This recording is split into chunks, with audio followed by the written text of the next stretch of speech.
Shalom, selamat sore Bapak Ibu Saudara-saudari yang terkasih dimanapun Anda berada. Selamat bertemu kembali, salam sejahtera dimanapun kita semuanya di tempat masing-masing ya. Oleh karena itu saya berharap tetap ada damai sejahtera dari Roh Kudus melimpah di dalam hati setiap Anda yang sudah ready untuk mau bersama-sama dengan kami memuji menyembah karena Tuhan Yesus bertata di atas pujian dan penyembahan kita. Buka hatimu, berikan yang terbaik bagi Tuhan Yesus. Mari saudara.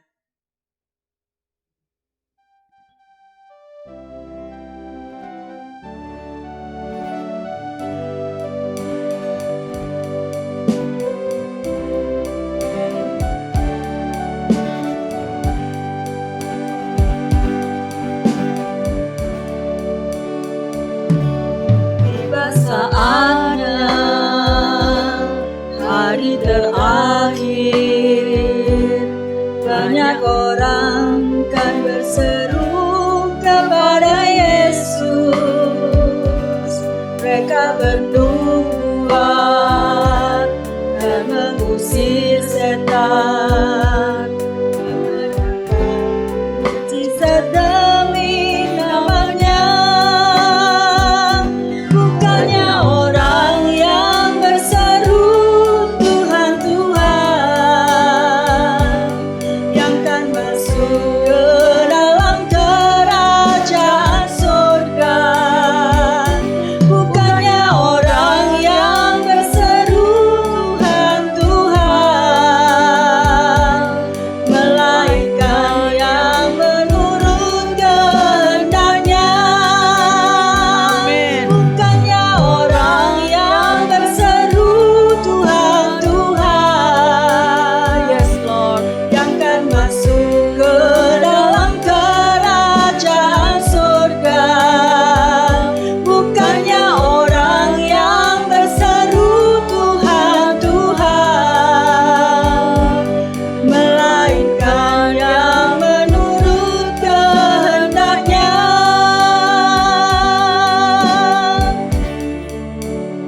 Beriku hati untuk menyembahmu.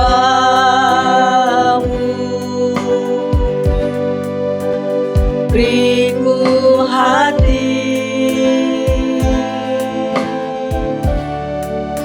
untuk mengasihimu.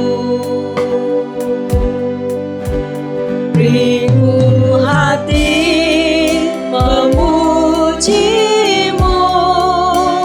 dan mengasihi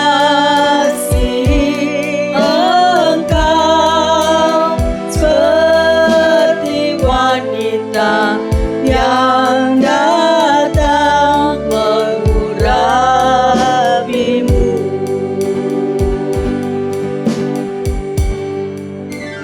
Beriku hati untuk menyembahmu, Ya Tuhan, beriku hati untuk mengasihimu.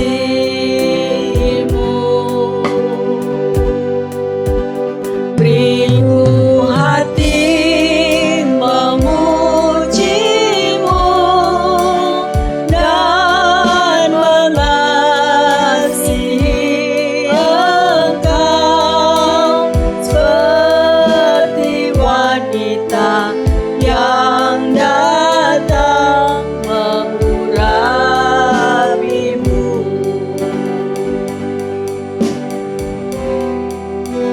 Seperti wanita yang datang mengurapimu.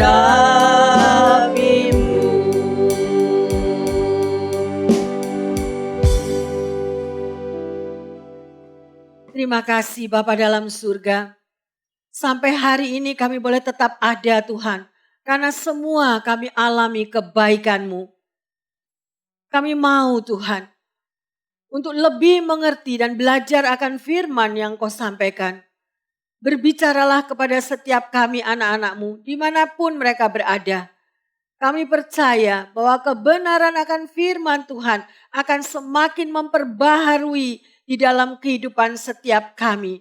Apapun situasi yang terjadi, bahkan bencana alam di mana-mana yang ada, kami mau tetap Tuhan percaya kepadamu. Karena berkat perlindungan Tuhan senantiasa menyertai umat-Mu semuanya. Terima kasih Bapa dalam surga. Engkau sungguh luar biasa dan kasih-Mu boleh melimpah di dalam setiap anak-anak-Mu yang selalu melekat kepadamu. Di dalam nama Tuhan Yesus, Juru Selamat kami berdoa dan mengucap syukur. Amin. Bapak, Ibu, Saudara-saudari yang terkasih, Shalom. Kita bertemu kembali sore hari ini dan kita akan belajar bersama-sama, saudara. Ya, sungguh indah penyertaan Tuhan dan bimbingan daripada Roh Kudus untuk setiap waktu diberikannya akan firman-Nya yang dengan tujuan agar umat Tuhan diperbaharui hidupnya hari demi hari. Dan tema pada sore hari ini adalah Kristen lugu. Mungkin saudara bertanya di dalam hati apa yang dimaksud ya dengan Kristen lugu itu. Ya, L-U-G-U. Ya, artinya apa saudara? Kristen lugu artinya Kristen gua. Ya. Jadi pada sore hari ini topik ini merupakan salah satu topik yang menarik di mana Rasul Paulus membahas keadaan manusia di akhir zaman. Saudara, inilah keadaan apa yang terjadi di sekeliling kita saat ini. Paulus mengingatkan Timotius bahwa pada akhir zaman nanti dalam hal karakter manusia akan menjadi sangat egois, sombong, cuek, saling bertengkar, menyukai kejahatan, suka berkhianat, memberontak kepada orang tua, dan juga memberontak kepada Tuhan. Saudara, firman Tuhan ini juga memperingatkan kepada kita semua secara khusus yang mengaku sebagai anak Tuhan. Tetapi perilaku pribadinya sangat bertolak dengan firman Tuhan. Bersyukur kepada Tuhan yang Maha Pengasih selalu mengingatkan tentang bagaimana perilaku kita sesama anak Tuhan sesuai dengan firman Tuhan.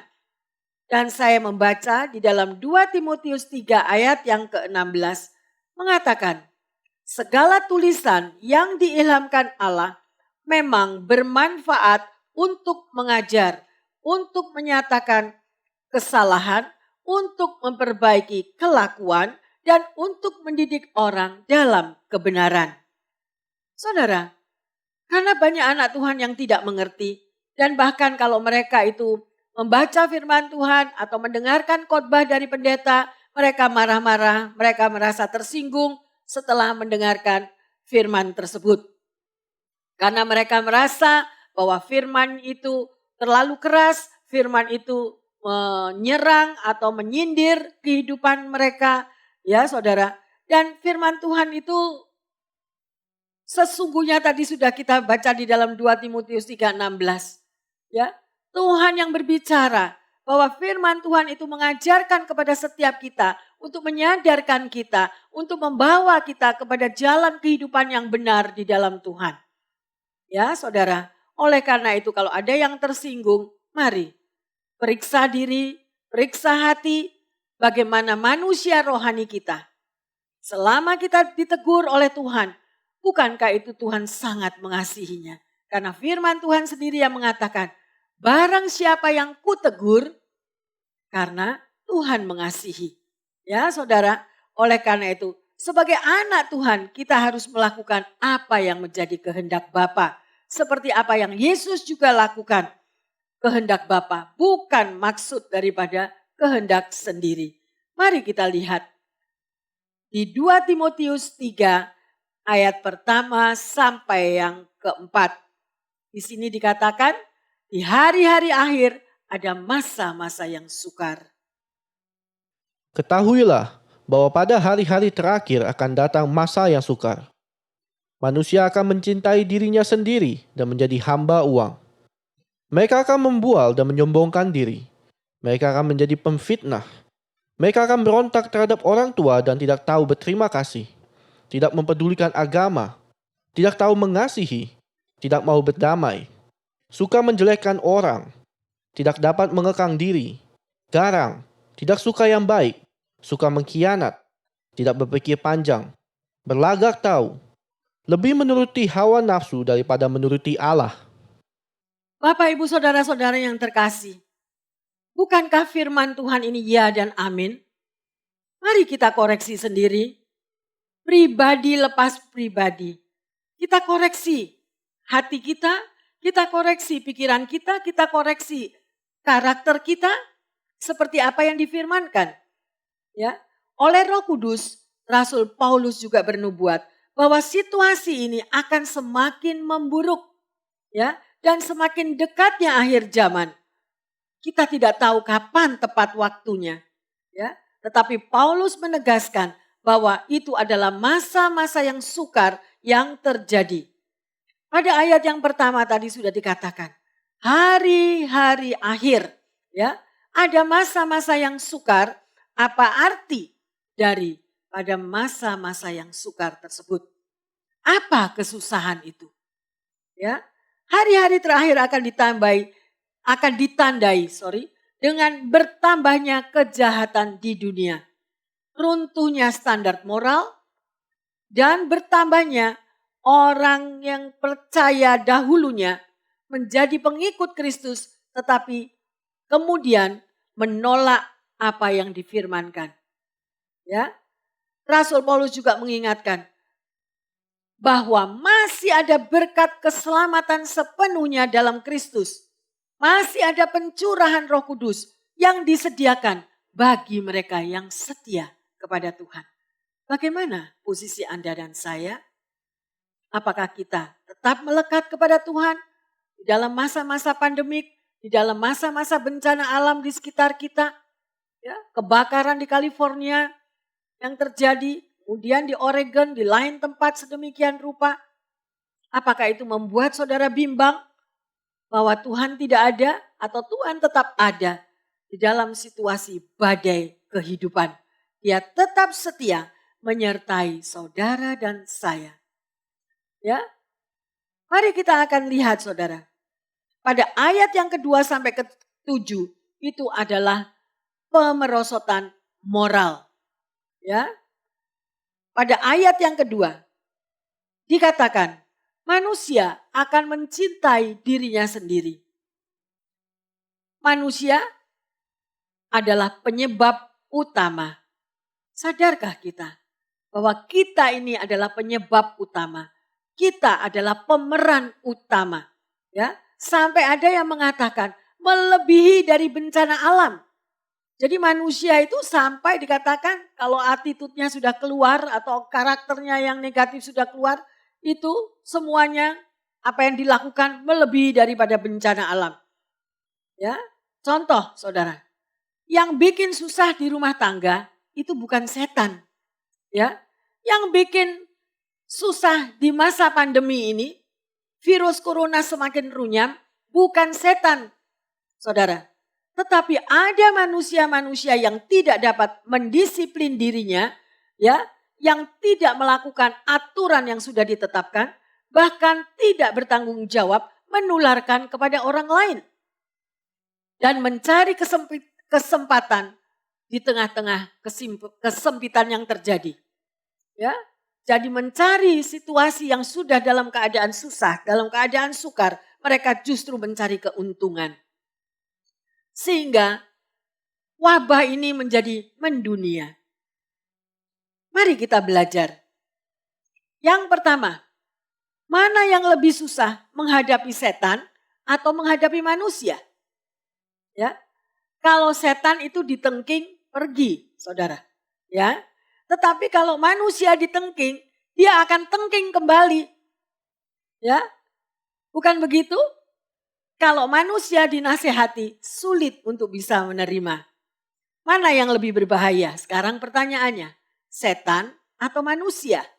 Anda bisa berbicara dalam hatimu masing-masing. Ya, setan tidak bisa bergerak sendiri tanpa manusia. Betul? Yang lebih berbahaya adalah manusia. Setan mudah dihadapi dengan firman Tuhan, dengan kuasa darah Yesus. Berapa sering kita membimbing seseorang, susahnya minta ampun. Ya, sudah mengenal Kristus 70 tahun, 80 tahun, tetapi masih memberontak. Sulit untuk menerima ajaran firman Tuhan. Ya, saudara, kita bisa baca di dalam firman Tuhan yang pada waktu Yesus muncul di Gerasa. Setan menghadap kepada Yesus, tunduk kepada Yesus. Dan setan berkata, aku pergi dari sini. Setan takut kepada orang Kristen yang sungguh-sungguh melakukan firman Tuhan. Karena ada kuasa darah Yesus. Ada orang yang bersaksi, takut Bu Pendeta, saya menjadi orang Kristen. Mengapa? Ya, karena saya melihat orang Kristen yang kesetanan kalau lagi marah-marah. Ya, saudara. Ada juga yang mengatakan, ada orang Kristen yang lebih kudus dari malaikat. Ya, tapi kalau sudah keluar watak aslinya, setan takut kepada dia. Why? Karena orang itu kalau menghadapi masalah sering kesetanan. Mari koreksi diri masing-masing.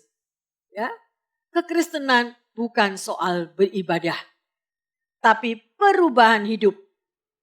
Pada waktu saudara dan saya memutuskan untuk dibaptis, untuk menerima Yesus sebagai Tuhan dan Juru Selamat.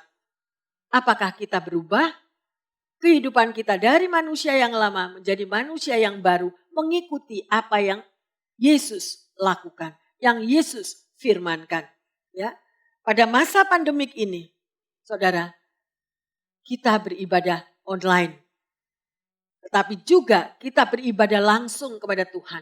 Ada intimasi, ada hubungan pribadi dengan Tuhan Yesus. Ada relationship dengan Tuhan Yesus. Ya, milikilah itu. Supaya terjadi perubahan hidup yang nyata dari setiap anak-anak Tuhan. Kalau Anda menjadi anak Tuhan tanpa ada pembaharuan di dalam hidup kita, perlu diberi tanda tanya yang besar. Perlu dipertanyakan, apakah saya memang benar-benar sebagai anak Tuhan atau saya sebagai anak Tuhan tetapi yang tidak melakukan apa yang Tuhan firmankan. Saudara, kita bisa lanjut pada ayat yang ketiga dan keempat. Di situ dikatakan, tidak tahu mengasihi. Pada hari-hari akhir, orang percaya harus siap sedia menghadapi banjir kejahatan. Saudara, kita tidak bisa menutup mata atau menutup telinga akan situasi yang terjadi di mana-mana saat ini. Ya, penipuan demi penipuan terjadi di mana-mana. Paulus menubuatkan bahwa iblis akan mengakibatkan kerusakan besar, baik di tengah keluarga. Anak akan melawan orang tua, juga hubungan suami istri, ya, tanpa kasih, ya, juga terjadi seorang ibu yang sempat dan bahkan melakukan untuk membunuh anaknya.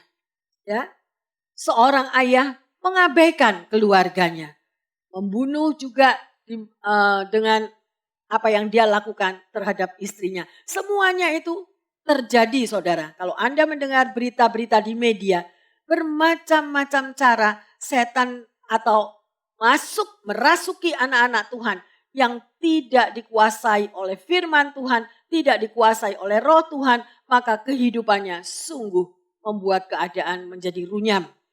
Ya, manusia daging itu begitu menguasai, saudara, di akhir zaman sedemikian rupa.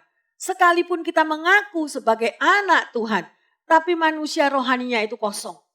Ya, merasa tidak puas kalau tidak marah. Tidak puas kalau tidak komplain. Tidak puas kalau tidak bisa membalas kejahatan dengan kejahatan. Ya, saudara.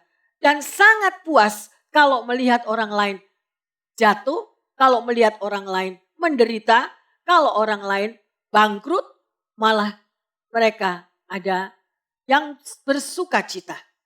Saudara, merasa paling tahu dan paling benar dalam melakukan segala sesuatu. Mudah percaya akan fitnah dari orang lain, padahal belum tentu keadaannya. Mari saudara, berapa banyak mungkin di tengah-tengah kita Anda mendengar gosip. Si A memfitnah si B, si C yang mendengar dan ikut nimbrung bahkan percaya. Ya, dan sedemikian rupa saudara, tidak tahu akan keberadaan yang benar, tetapi ikut-ikutan, saudara. Jadilah sebagai anak Tuhan yang penuh dengan firman Tuhan, sehingga bisa menimbang mana yang benar dan mana yang salah. Ya, jadi kita tidak ikut-ikutan kepada dosa orang lain. Mari kita lihat di dalam ayat yang ke-5 sampai ke-7. Di situ dikatakan, manusia beribadah secara lahiriah tetapi tidak mengenal kebenaran. Kita bisa baca di dalam 2 Timotius 3 ayat 5 sampai ke-7. Secara lahiriah mereka menjalankan ibadah mereka, tetapi pada hakikatnya mereka memungkiri kekuatannya. Jauhilah mereka itu. Sebab di antara mereka terdapat orang-orang yang menyelundup ke rumah orang lain dan menjerat perempuan-perempuan lemah yang syarat dengan dosa dan dikuasai oleh berbagai-bagai nafsu, yang walaupun selalu ingin diajar, namun tidak pernah dapat mengenal kebenaran. Saudara, sangat jelas apa yang difirmankan ini. Inilah keberadaan manusia di akhir zaman. Dan pada waktu Anda mendengar firman ini, koreksilah diri kita masing-masing. Ya, tidak peduli saudara, ada pandemik, ada corona, ada bencana alam. Yang penting itu adalah hubungan pribadi kita dengan Tuhan. Apakah kita hidup sesuai dengan firman Tuhan atau tidak. Dan itu yang akan membawa ada kedamaian di dalam diri kita. Kalau kita dipenuhi oleh firman Tuhan, kita tidak akan goyah dan kita tidak akan takut. Ya saudara. Jadi pada ayat ini mengatakan, mereka tidak lagi mengalami dan tidak lagi percaya bahwa ibadah mereka menghasilkan kuasa ibadah. Saudara, di dalam ibadah itu ada kuasa. Apakah saudara tahu? Pertanyaannya, apakah itu ibadah? Ya, Derek Prince menjelaskan bahwa kuasa ibadah ialah kuasa yang akan mengubah diri kita semakin saleh atau godly saat kita beribadah. Karena ada urapan yang turun atas kita pada waktu kita mendengarkan firman Tuhan. Ada transformasi daripada firman Tuhan, itu boleh mengubahkan pikiran kita, ya, akan mengubahkan hati kita sehingga kita menjadi manusia yang baru. Ya, melalui pembaharuan budi yang kita terima daripada firman Tuhan. Hidup kekristenan saudara harus ada perubahan. Kalau saudara dan saya menjadi orang Kristen tetapi tidak ada perubahan, saudara perlu dipertanyakan. Sekali lagi, koreksi dirimu. Apakah kita sudah berubah? Ya, manusia walaupun beribadah saudara, ini untuk mereka yang tidak berubah, ya, semakin mencintai diri sendiri, tahu firman Tuhan, tetapi tetap mencintai diri sendiri, yang nomor satu dirinya. Ya, tidak tahu firman yang dia baca itu merasuk atau tidak masuk, ya, kuasa Roh Kudusnya bekerja atau tidak, saudara, karena manusia dagingnya terlalu kuat menguasainya. Sehingga apa yang dia dengar, apa yang difirmankan itu mental, masuk dari telinga kanan, keluar dari telinga kiri. Ya, karena dirinya kosong, tidak ada pengurapan yang terjadi. Ulah yang semacam inilah yang menyebabkan manusia mengalami masa-masa yang amat sukar. Ya, jadi orang itu sendiri yang menanggung akibatnya. Mari kita lihat, banyaknya bencana alam dan tantangan-tantangan secara global yang ada pada saat ini. Ya. Dan kita bisa melihat kelakuan manusia sendirilah yang menjadi penyebab utama kesukaran di akhir zaman yang amat sangat ini. Ya, kita belajar daripada ayat-ayat ini. Ya dan amin. Semuanya rambu-rambu sudah diberikan. Ini loh, keadaan manusia di akhir zaman. Ya, mereka akan begini, mereka akan begitu. Semua itu Tuhan sudah bukakan, saudara. Nah, tinggal Anda dan saya bisa menerima dan bisa kita mau belajar untuk menghayati dan bisa kita untuk bertindak dan menolak itu semua supaya kita tetap menjadi anak Tuhan yang benar. Ya, mari saudara, kita mau belajar lepas daripada kepentingan kita sendiri. Ya, supaya tidak membuat masalah lebih banyak. Lepaskan daripada mengasihi diri sendiri, self pity. Ya, semuanya untuk kepentingan diri sendiri. Lepaskan dirimu daripada keegoisan. Bagaimana kita bisa lepas dari egois, saudara? Orang yang egois, hidupnya tidak ada minat untuk hidup orang lain. Ya, mereka dengar ada orang susah, oh ya, tapi hatinya tidak bergeming. Mereka tahu ada bencana alam, mereka tahu ada kesulitan bertubi-tubi. Mereka hanya mendengar, ya, yes, tahu, but that's it, stop sampai di situ. Hatinya membatu, hatinya tidak bergeming ya saudara. Orang egois itu merugikan akan dirinya sendiri. Ya, di Alkitab orang egois itu disamakan dengan apa? Mari kita lihat di dalam Amsal 30 ayat yang ke-15. Si lintah mempunyai 2 anak perempuan, untukku dan untukku. Ada 3 hal yang tak akan kenyang. Ada 4 hal yang tak pernah berkata cukup. Saudara, Anda baca lagi. Ya, apa yang tertulis di dalam Amsal 30 ayat 15 ini. Dan apakah hidup kita seperti itu?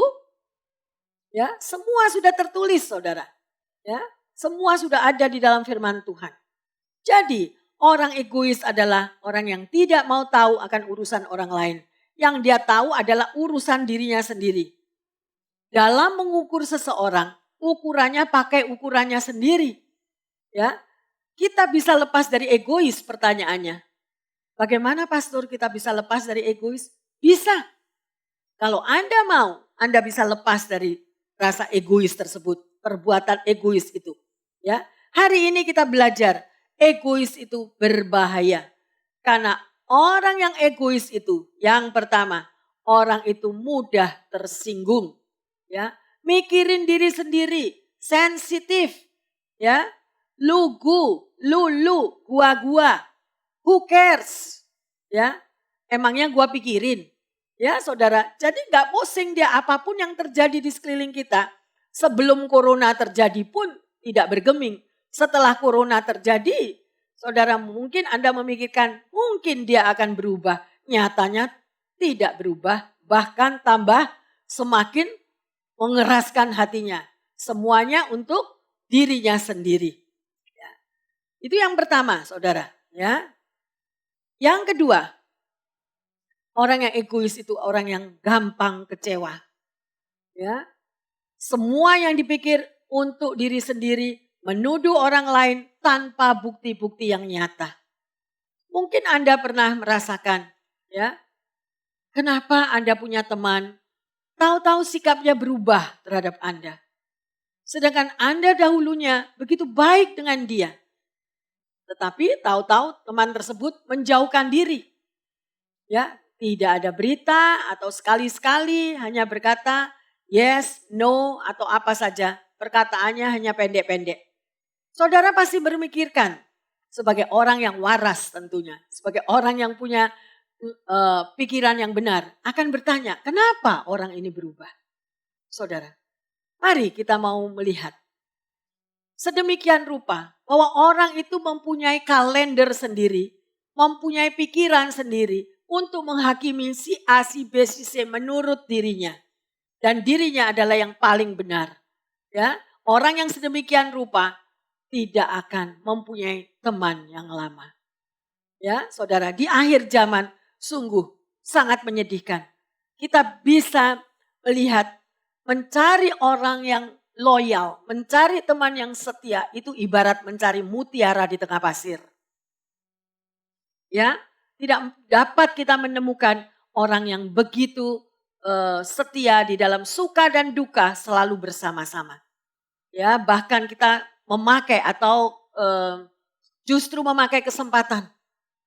Kita mempergunakan orang lain di saat kita butuh. Ya, saudara, tetapi pada saat kita tidak membutuhkan sesuatu, kita tidak mau lagi berteman. Ya, itu banyak sekali yang terjadi. Mari hari ini kita lepas dari kepentingan diri sendiri. Sejak lahir hingga bertumbuh, seiring itu pula ego kita berkembang. Tetapi saat kita berjumpa dengan Yesus Kristus, seharusnya terjadi penyelarasan. Yaitu diri kita semakin diselaraskan dengan firman Tuhan. Bagian dari diri kita yang salah harus dikoreksi. Yang kotor harus dibersihkan. Yang bengkok harus diluruskan.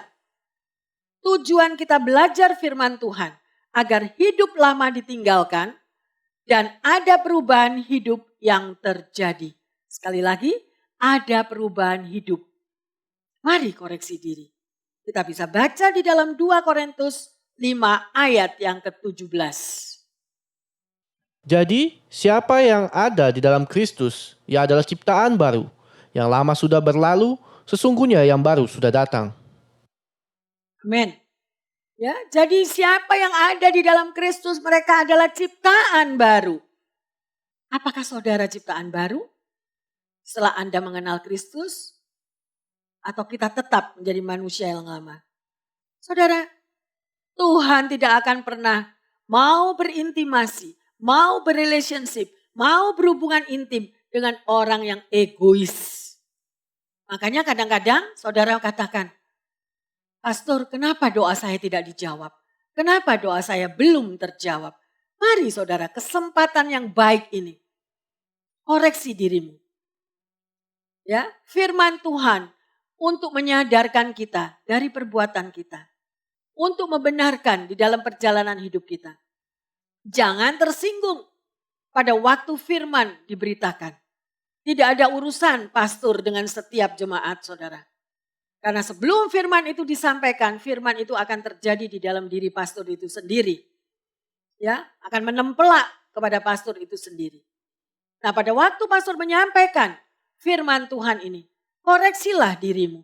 Jangan ikut-ikutan akan dosa orang lain. Kita yang rugi, ya. Ego adalah perspektif terhadap diri sendiri. Sebagai murid Kristus, kita harus melihat diri kita itu, ya. Apakah ada perspektif Allah di dalam diri kita. Sehingga kita terhindar jatuh dalam dosa karena ego. Ya, Petrus seorang rasul masih kena juga saudara. Ya, mari kita baca di dalam Matius 19 ayat yang ke-27a. Lalu Petrus menjawab dan berkata kepada Yesus, "Kami ini telah meninggalkan segala sesuatu dan mengikut Engkau." Kami ini sudah meninggalkan segala sesuatu untuk mengikut Tuhan. Saudara, kata-kata ini sangat penting sekali. Mungkin saudara baca sekilas nggak ada artinya, Pastor. Tapi Petrus mengatakan, aku sudah tinggalkan segala-galanya untuk mengikut Engkau, Yesus. Berapakah di antara kita anak-anak Tuhan yang mengatakan demikian kepada Tuhan? Tuhan, aku sudah korbankan semua apa yang aku ada. Aku sudah berikan apa yang sesuai dengan firman-Mu. Aku sudah mengembalikan milik-Mu, Tuhan. Saudara, kan kita masih komplain kepada Tuhan. Ya, mari kita mau berubah. Sebagai seorang pengikut Kristus, kita tahu apa ciri-ciri sebagai seorang pengikut Kristus? Sangkal diri, pikul salib, ikutlah aku. Tidak ada kata-kata yang lain. Ya, tidak ada untung rugi. Kalau kita tidak mau memberi, Tuhan pun tidak pernah minta. Ya, kalau Anda pun tidak mau melakukan firman Tuhan, itu adalah tanggung jawab kita sendiri. Tetapi apa yang Tuhan firmankan untuk Anda dan saya adalah untuk keselamatan jiwamu. Karena pada satu hari Anda dan saya akan bertemu muka dengan Tuhan. Tuhan tidak akan pernah tanya, ya, Berapa title yang engkau punya? Berapa PhD yang engkau punya? Apakah engkau profesor? Apakah engkau hidup di dalam keadaan yang sangat berlimpah-limpah? Ya saudara, itu semuanya tidak ada artinya di hadapan Tuhan. Yang Tuhan mau adalah hatimu dan hatiku yang mengikuti dengan ketaatan apa yang Tuhan firmankan. Adakah penyangkalan diri di dalam kita mengiring Tuhan? Atau selalu kita berontak, komplain? Ya saudara, tidak pernah puas. Mari saya ingatkan, belajarlah untuk berterima kasih kepada Tuhan. Untuk setiap nafas hidup yang diberikan setiap hari. Sekalipun di masa pandemik, sekalipun di masa corona, Anda dan saya masih tetap sehat, tetap hidup. Tetapi banyak sekali yang kita lihat adalah manusia daging, kepuasan daging. Anakku batal sekolah, anakku tidak jadi profesor, rumahku sampai terjual. Semuanya itu hanya masalah daging. Saudara, kita lahir ke dunia, kita telanjang. Pada waktu kita lahir, kita tidak membawa apa-apa. Dan pada waktu kita hidup di dunia, kita jadi materialistis. Kita jadi mau memiliki segala-galanya. Hanya untuk prestis. Kalau saya sampai katakan itu karena itu memang betul-betul ada. Untuk mengikut Tuhan Yesus tidak diperlukan prestis saudara. Kalau kita masih mau tetap tinggal di bumi, Anda memang membutuhkan berbagai macam prestis. Dan itu adalah tanggung jawab Anda sendiri kepada Tuhan. Dan sungguh firman ini menempelak setiap kita. Saya berharap buka hatimu dan berbalik pada waktu Anda mendengar firman ini. Ya. Kalau kita misalnya ada orang yang cerita, "Pastor, saya bertemu dengan seseorang di kantor." Saat dia di dalam kesulitan, semua teman-temannya digerakkan untuk menolong dia. Tetapi pada saat temannya mengalami kesulitan, dia yang lari duluan. Ya, dia yang pergi duluan dan tidak mau untuk menolong. Mari koreksi diri. Pada waktu kita bekerja bersama-sama bergotong royong, apakah engkau mempunyai hati, spontanitas, tanpa disuruh? Anda langsung bekerja, Anda langsung ambil bagian, Anda langsung ikut campur tangan. Karena firman Tuhan mengatakan, apa saja yang engkau kerjakan, apa saja yang kamu lakukan, engkau lakukan bagi Tuhan. Bukan untuk pastor, bukan untuk orang tuamu, bukan untuk bosmu. Apa saja. Sekalipun kita sebagai penyapu jalan. Ya, kita lakukan menyapu di jalan raya itu saudara untuk Tuhan. Dan tidak ada komplain, tidak ada ngomel, tidak ada perbantahan. Kalau itu sampai terjadi, bertobatlah. Sekali lagi, Anda lahir di dunia ini, ada rancangan Tuhan, ada maksud Tuhan. Anda dipakai untuk menjadi berkat, kita dipakai untuk menjadi garam, kita dipakai untuk menyelamatkan orang lain. Jangan membawa suasana menjadi tidak ada damai karena ada orang egois di tengah keluarga. Ada satu orang egois di tengah keluarga, keluarga berantakan. Ada satu orang egois di tengah gereja, gereja menjadi rusak. Ada satu orang egois di tengah kantor, kantor menjadi runyam. Saudara, Roh Kudus berbicara saat ini. Ya, tidak ada seorang pun yang benar, memang betul. Tapi mari kita jangan pertahankan keegoisan kita. Memang aku begini pastor, sejak lahir aku seperti ini. Karakterku memang seperti batu, go ahead. Anda mau jadi batu kali, batu laut, atau Anda mau jadi batu permatanya Tuhan? Ya, contoh saudara, Yunus. Bagaimana Yunus itu sikapnya juga egois. Tidak mengerti akan rancangan Tuhan. Pada waktu dia disuruh pergi ke Niniwe, tapi Yunus pergi ke Tarsis. Saudara, Yunus tidak taat. Orang egois susah bekerja sama dengan manusia. Ya, dan Roh Kudus pun tidak akan bisa bekerja di dalam diri orang egois. Sadarlah saudara, rebut waktumu untuk kita berubah menjadi manusia yang benar di akhir zaman ini. Saat-saat pandemi seperti ini, Mari koreksi diri. Apakah kita tetap mempertahankan keegoisan itu? Me, I, mine. Pokoknya aku selamat. Pokoknya keluargaku selamat. Orang lain gak peduli mau masuk ke jurang mana. Tuhan gak lihat itu saudara. Jesus is love. Love is sacrifice. Di mana ada pengorbanan, di situ ada kasih.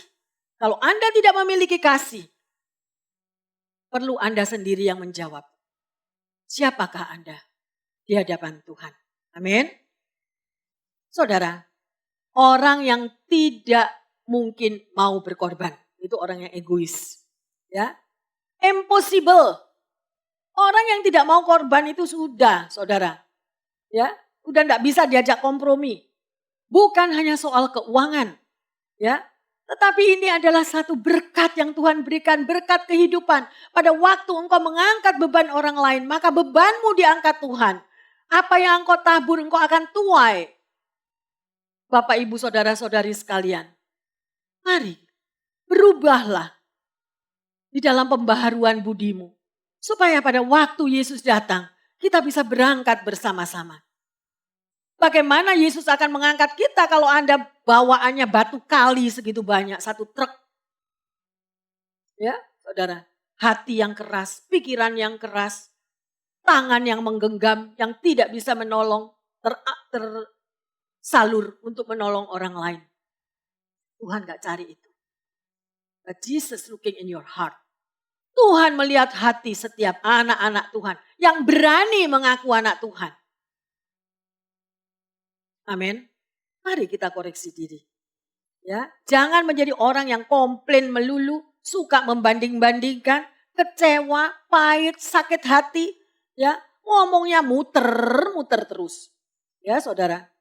Memang tidak ada orang yang sempurna. Tetapi setelah Anda dan saya berjumpa dengan Yesus, kita mau selaraskan hidup kita. Harus ada pembaharuan budi. Contoh, Mother Teresa, dia berkata, tetap lakukan yang baik, meskipun orang yang berbuat tidak baik di dalam hidupmu. Ya, dia memberikan hidupnya dan nasihatnya, jangan menjadi orang yang egois. Karena orang egois mempunyai agenda pribadi, ada motivasi, dan jalan hidupnya tidak murni. Ya, saudara, pasti saya rasa Anda menemukan. Tetapi firman Tuhan ini bukan untuk orang lain. Jangan saudara memikirkan, oh tahu pastor, itu buat si A, itu buat si B, itu buat si F. No. Firman Tuhan ini bagi setiap kita yang mendengarkan firman Tuhan, menyimpan di dalam hati dan melakukannya. Dan juga kepada diri saya sendiri. Firman ini. Ya saudara, oleh karena itu, mari kita mau lihat lanjut. Bagaimana kita bisa lepas dari egois? 1. Jadilah makhluk sosial. Ya, Tuhan ciptakan dunia ini 6 hari, saudara. Dan pada hari yang ke-7 Tuhan itu beristirahat. Tuhan ciptakan sedemikian rupa. Hari pertama sampai hari ke-5 Tuhan berbicara sungguh baik. Dan pada hari ke-6 Tuhan berbicara sangat baik. Ya, tetapi ada kata-kata Tuhan. Tidak baik manusia seorang diri. Itu sebabnya Tuhan ciptakan manusia sebagai makhluk sosial. Ya, saudara, tidak sendiri. Ya. Kalau kita sendiri, saudara, maka kita akan ketawa sendiri, kita nangis sendiri, kita bicara sendiri, sehingga keberadaannya menjadi yang keadaan tidak beres. Oleh karena itu Tuhan ciptakan agar hidup saudara dan saya mampu untuk bersosialisasi, berinteraksi, berbagi.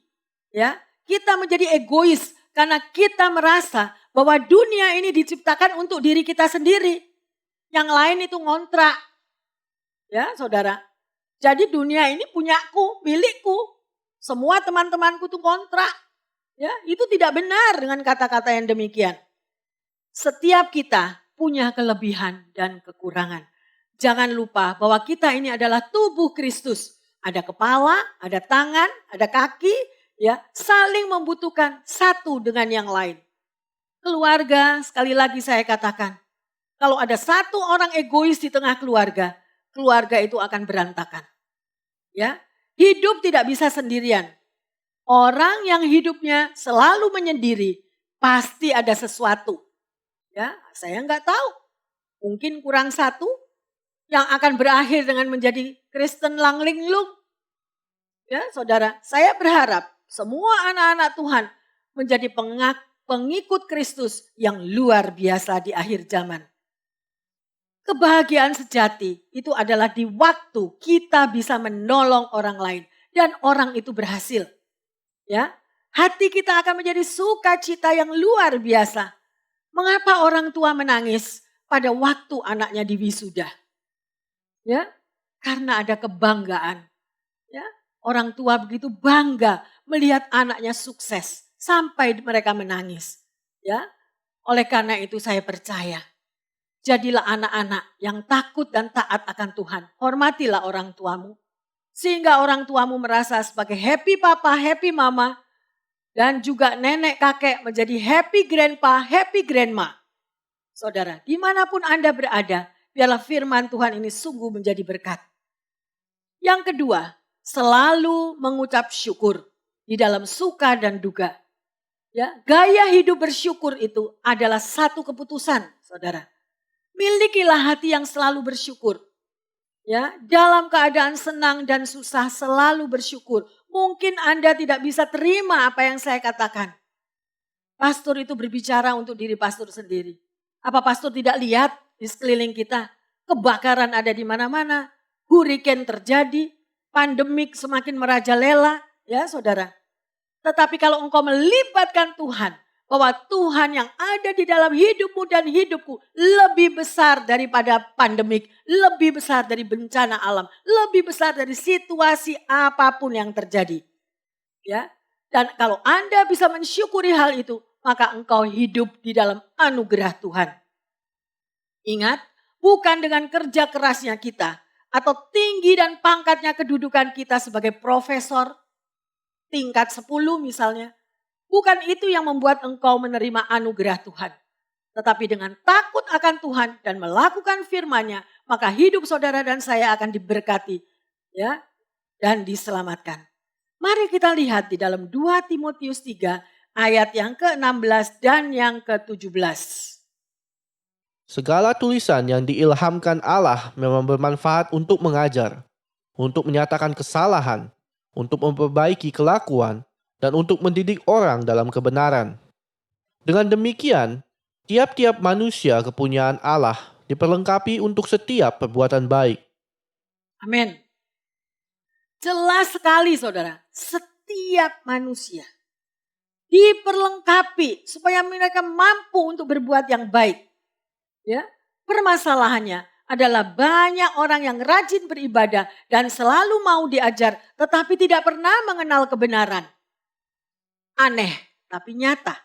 Ya saudara, adalah karena mereka tidak mengerti akan hakikat daripada firman Tuhan. Ya, dan manfaat firman Tuhan itu apa? Ya, mari kita mau undang Roh Kudus sebelum Anda berdoa, sebelum Anda membaca firman Tuhan. Karena Roh Kudus adalah roh penghibur, roh penolong. Mintalah hikmat daripada Tuhan. Saudara, kita tahu bahwa 18 September kemarin, itu adalah hari daripada Israel, ya mereka tahun barunya Israel, Rosh Hanayah. Kita bisa melihat daripada semua situasi yang ada. Dan Tuhan tidak pernah merancangkan kecelakaan bagi anak-anaknya. Kalau Anda mengerti ada apa di tahun Rosh Hanayah ini. Kalau Anda dan saya melekat kepada Tuhan, apa yang dulunya Anda tidak pernah mengalami, kegagalan demi kegagalan, kesusahan demi kesusahan. Inilah waktunya saudara akan menikmati berkat-berkat itu yang akan dicurahkan. Tapi masalahnya adakah Anda percaya atau tidak? Ya saudara. Oleh karena itu, mengertilah akan firman Tuhan. Pelajarilah akan firman Tuhan. Jangan Anda marah dan tersinggung kalau ada firman Tuhan diberikan. Ya, diberitakan. Mari kita koreksi diri. Masing-masing ini adalah kesempatan yang luar biasa. Apakah kita bersedia mengizinkan firman Tuhan untuk mengajar kita? Itu yang pertama. Yang kedua, apakah kita bersedia mengizinkan firman Tuhan menyatakan kesalahan-kesalahan kita? Ya, jadi firman Tuhan itu yang menyatakan, saudara, bukan pendetanya. Pendeta nggak ada urusan kepada setiap pribadi. Itu adalah firman yang Tuhan berikan bagi saudara dan saya.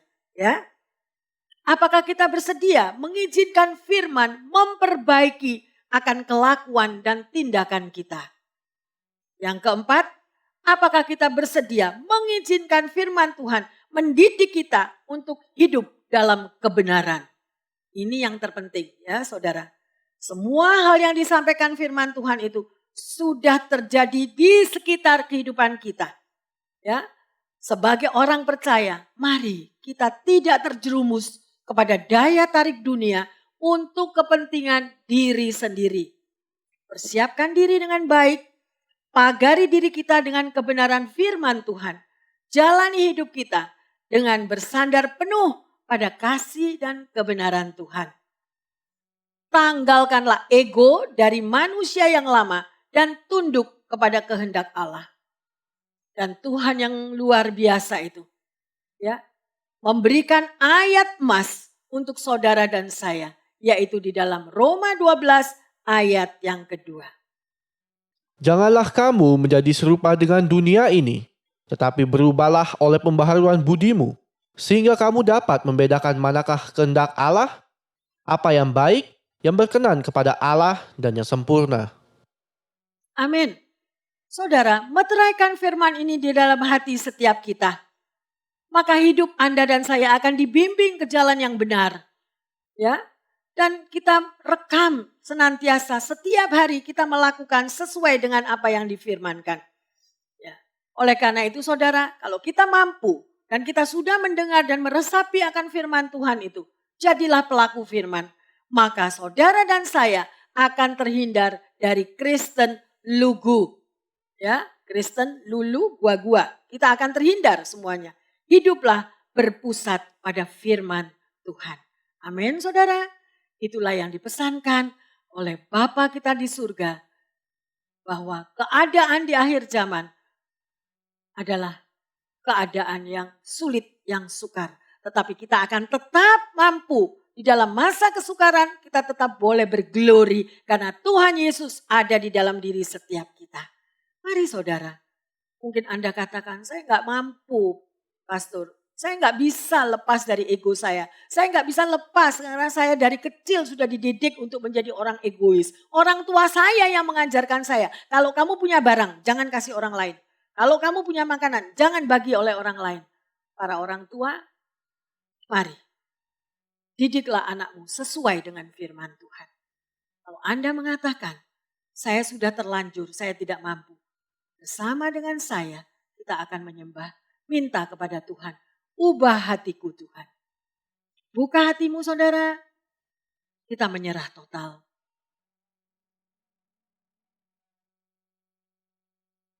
Haleluya.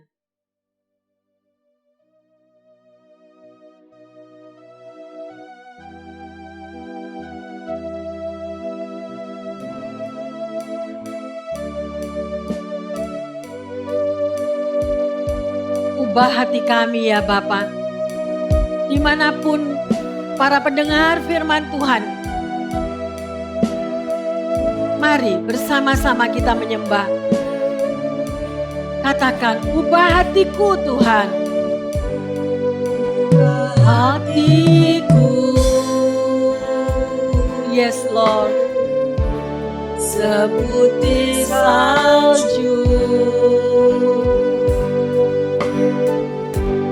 Ubah hatiku seperti dirimu.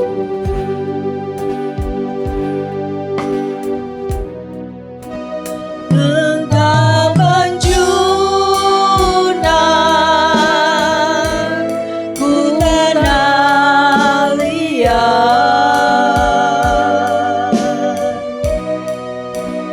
Bentuk jadi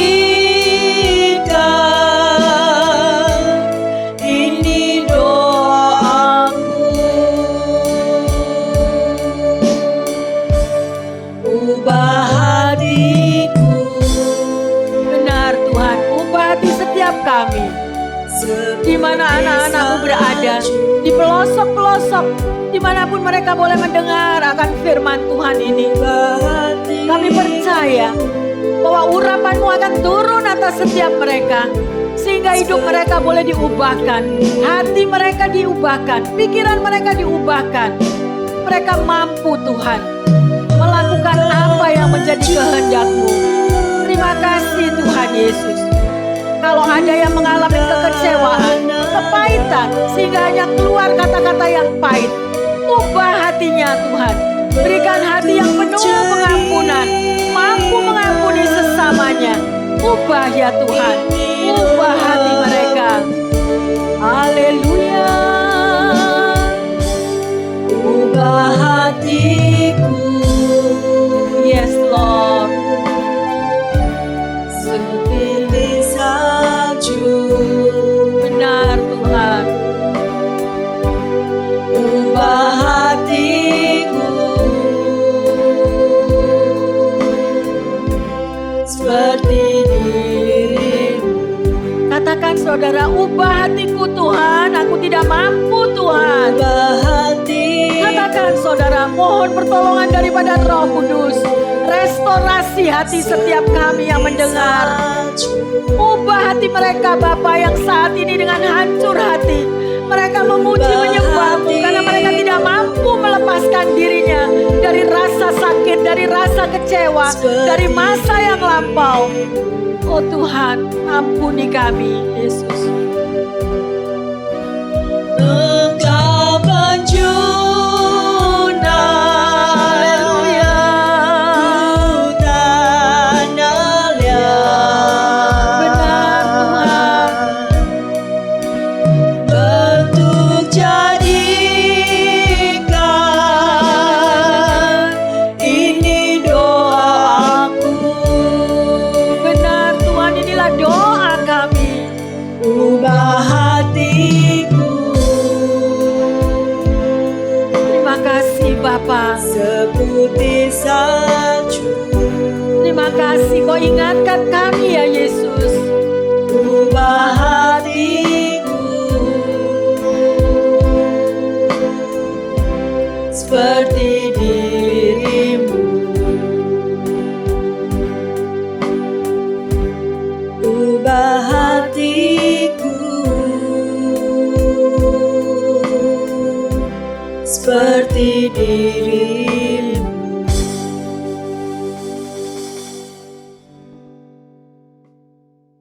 Bapa dalam surga, terima kasih untuk firman-Mu yang membukakan mata rohani kami. Betapa banyak kesalahan yang sudah kami perbuat. Betapa banyak Tuhan yang kami tidak mengerti, yang sudah kami bawa-bawa. Kemana kami pergi dengan penuh kepahitan. Tetapi melalui firman ini Engkau ingatkan kami ya Tuhan. Engkau mampukan kami untuk kami mampu mengampuni orang lain. Sehingga hidup kami boleh diubahkan total. Karena Engkau menghendaki agar hidup kami menjadi berkat dan terang bagi sesama kami. Tidak berpusat lagi kepada diri sendiri ya Tuhan. Terima kasih Bapa. Dimanapun Tuhan, setiap anak-anak-Mu yang sudah mendengarkan firman Tuhan ini. Biarlah jamahan kuasa Roh Kudus mampu mengubah hati setiap mereka. Yang luka Kau sembuhkan. Yang sakit, yang penuh dengan kekecewaan pada masa kecilnya, pada masa remajanya, bahkan di dalam keberadaan rumah tangganya. Engkau tetap mau melawati dan Engkau tetap intervensi. Engkau mau pulihkan keberadaan mereka. Terlebih di saat pandemik ini. Terima kasih Tuhan. Ubah hati umat-Mu semuanya. Dan mampukan kami. Sehingga kami boleh menjadi manusia-manusia yang baru di dalam Engkau. Dan kami mampu melakukan kehendak-Mu. Terima kasih untuk firman-Mu ya Tuhan. Kami mengucap syukur. Dan menyerahkan keberadaan semua umat-Mu. Dan kehidupan mereka semua di dalam tangan berkat perlindungan Tuhan. Terima kasih. Dalam nama Tuhan Yesus kami berdoa dan mengucap syukur. Yang percaya dan sudah menerima perubahan total di dalam hidupnya dengan firman ini mengatakan Amin. Amin.